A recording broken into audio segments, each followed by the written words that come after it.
Baik, Assalamualaikum warahmatullahi wabarakatuh. Perkenalkan nama saya Zahir Ahmad Albari dari kelas 3 TPJJ 2 dengan NIM 231411035. Pada kesempatan kali ini saya akan mempresentasikan tentang kerangka pendanaan.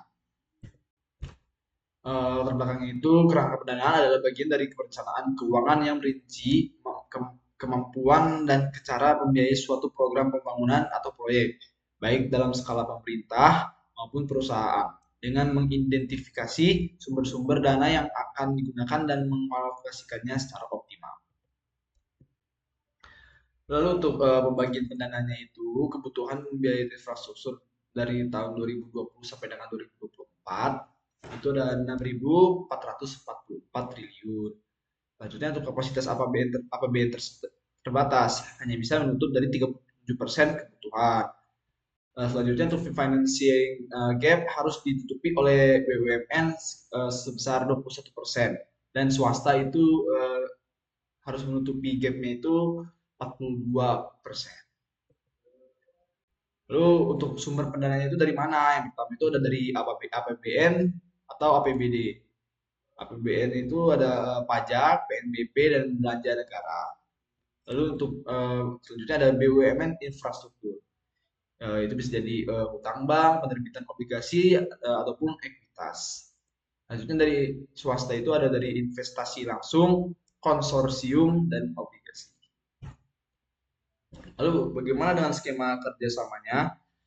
Eh, Skema kerjasama pemerintahan dan badan usaha itu ada BOT atau Build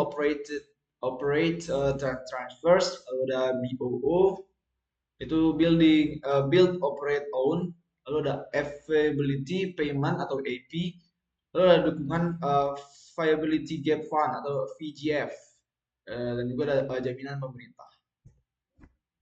Lalu bagaimana dengan prinsip kerangka pendanaan? Itu yang pertama itu harus diverifikasi sumbernya, yaitu kan yang seperti saya bilang tadi ada APBN, BUMN, dan swasta. Lalu ada risk sharing antara pemerintah dan investor. Lalu itu ada keberlanjutan fiskal, ini tidak membebani APBN berlebihan. Lalu ada value for money atau efisiensi biaya dan manfaat. Bagaimana dengan contoh proyek jalan tolnya yang di Jabodetabek? Yang pertama adalah jalan tol Cikampek, ya Elevated 2 atau lalu ada tol Cinere Jagorawi atau Cijago, eh, lalu ada tol Serpong Balaraja. Untuk sumbernya itu yang pertama tol Japek Layang itu dari skema BUMN, lalu tol Cijago tadi dari swasta dan KPBU, lalu untuk tol Serpong Balaraja itu adalah investasi swasta. Lalu hasilnya apa?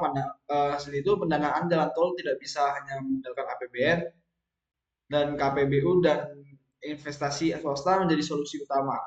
Lalu yang terakhir ada kerangka pendanaan harus menjaga keseimbangan fiskal, pembagian risiko, dan keberlanjutan jangka panjang. Baik, sekian dari saya. Wassalamualaikum warahmatullahi wabarakatuh.